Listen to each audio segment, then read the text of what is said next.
Hi friends, இன்றைக்கி நம்ம ஹைதராபாத்தில் உள்ள நேரு ஜுவாலஜிக்கல் பார்க் தான் பார்க்க போகிறோம். வாங்க உள்ளே போகலாம். இது மண்டே ஹாலிடேங்க. இப்போ இதுதான் ஃப்ரண்ட் வியூ பாருங்கள். இப்போ தான் நம்ம இறங்கியிருக்கோம். நாங்கள் போய் சேரவே 12 ஆயிடுச்சு. அன்றைக்கி பார்த்திங்கன்னா நாங்கள் போனது சண்டே, அதனால் ரொம்ப கூட்டமாகவே இருந்துச்சு. நல்ல கூட்டமாக இருந்துச்சு. உள்ளே நீங்கள் டிக்கெட் வாங்கிக்கலாம். உள்ளே என்ட்ரி டிக்கெட் தனியாக வாங்கிக்கணும் வெளியே. அங்கே கவுண்டரில் பார்த்திங்கன்னா ஃபுல்லாக நிறைய பேர் இருந்தாங்க. அது இல்லாமல் நீங்கள் ஆன்லைன்லேயும் புக் பண்ணிக்கலாம். அங்கே போய் கூட ஸ்கேனர் மூலிமா நீங்கள் டிக்கெட் எடுத்துக்கலாம். நாங்கள் ஸ்கேனர் மூலிமா தான் டிக்கெட் எடுத்தோம். உள்ளே பார்த்திங்கன்னா அக்வாரியம் இருந்துச்சு. அது எல்லாத்துக்குமே செப்பரேட் டிக்கெட்டு. இங்கே பார்த்திங்கன்னா ஒரு ஆளுக்கு 10 ரூபா வாங்குறாங்க.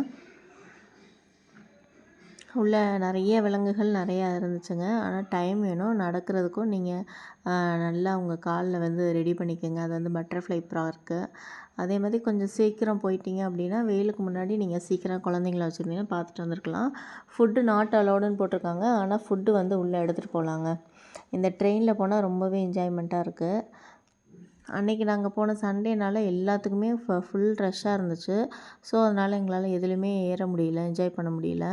ஜஸ்ட்டு சும்மா ஒரு ரவுண்டு நடந்து போய் பார்த்துட்டு வந்துட்டோம். உள்ள ஹைனா இருந்துச்சு. இது பாருங்கள், ஹைனா, பீகாக்கு, அப்புறம் எலிஃபண்ட்டு, யானை, சிங்கம் எல்லாமே இருக்குது. எல்லாமே ரொம்ப வெயிலுக்கு பார்த்திங்கன்னா ரொம்ப டயர்டாக போய் ஒரு மூலையில் படுத்துருந்தாங்க. நாங்கள் வர ஹே ஹே அப்படின்னு சொல்லி பார்க்குறதுக்குள்ளே அது ஒரு வழியே ஆயிடுச்சு.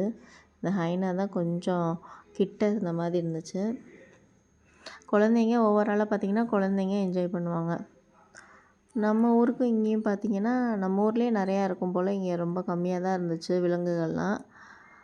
எங்களுக்கு கொஞ்சம் பிடிக்கல இந்த பார்க்கு. உண்மையாக சொல்லணும்னா இந்த பார்க் எங்களுக்கு கொஞ்சம் பிடிக்கல. ஜஸ்ட் நீங்கள் ஹைதராபாத்தில் இருக்கீங்க, போய் பார்க்கணும் அப்படின்னா ஒரு வாட்டி போய் பார்க்கலாம், அவ்வளோதான். ஃபுட்டெல்லாம் அலோடு கிடையாதுன்றாங்க. ஆனால் எல்லாருமே ஃபுட் எடுத்துகிட்டு வந்தாங்க. நாங்களும் எடுத்துகிட்டு போயிருந்தோம். போய் சாப்பிட்லாம். ஒன் டே ட்ரிப் மாதிரி நீங்கள் சும்மா காலையில் போயிட்டு மத்தியானம் வந்துடுற மாதிரினா நல்லாயிருக்கும் இந்த ட்ரிப்பு. இந்த மாதிரி சின்ன சின்ன விஷயங்கள் ஹைதராபாத்தை பற்றி தமிழில் பார்க்க மறக்காமல் சப்ஸ்கிரைப் பண்ணி ஃபாலோ பண்ணிக்கோங்க. யானையெல்லாம் அது பாட்டுக்கு தெரிஞ்சிச்சு. ரொம்ப அழுக்காக வேறு இருந்துச்சுங்க யானை. உள்ளே நீங்கள் பக்கி ரைடு, அப்புறம் டாய் ட்ரெயின் எதுக்குனாலுமே உள்ளே நீங்கள் பே பண்ணிக்கணும். அதே மாதிரி இங்கே பாருங்கள், ஸ்கூல் பசங்க நிறையா வந்திருந்தாங்க பாருங்கள். ஃபுல்லாக அந்த டாய் ட்ரெயின் இது அந்த பார்க்கையே சுற்றி காமிக்குது பாருங்கள். சஃபாரி இதுக்கும் டைமிங் தான் 9:30 to 4. இதுவும் ஃபுல்லாக இருந்துச்சு. இதுக்கும் தனி டிக்கெட். Line safari. அங்கே ஒரு சும்மா ஒரு குட்டை மாதிரி போகுது, ரிவர் மாதிரி. அதில் பார்த்திங்கன்னா நிறைய மீன், நம்ம குறவை மீனுன்னு சொல்லுவோம். அது பாருங்கள் எவ்வளோ கிடக்குன்னு. நீங்கள் ஹைதராபாத்தில் இருந்தீங்க அப்படின்னா ஒரு வாட்டி நீங்கள் போய் என்ஜாய் பண்ணலாம் இதை. அதுக்கப்புறம் உள்ளே ஒரு சின்ன கேஃபட்டேரியா இருக்குது. அங்கே ஜூஸு, சாப்பாடு எல்லாமே கிடைக்கிது. ஓகே, ரொம்ப சூப்பர்லாம் சொல்ல முடியாது, பசிக்கு ஓகே, அவ்வளோதான். நாங்கள் பார்த்துட்டு வெளியே வரும்போது இந்த ரோஸ் கார்டன் பார்த்துட்டு அப்படியே வெளியே வந்துட்டோம். கிட்ஸ் நல்லா என்ஜாய் பண்ணாங்க, அவ்வளோதான். மற்றபடி இந்த பார்க் சூப்பர்னு சொல்ல முடியாது. ஓகே.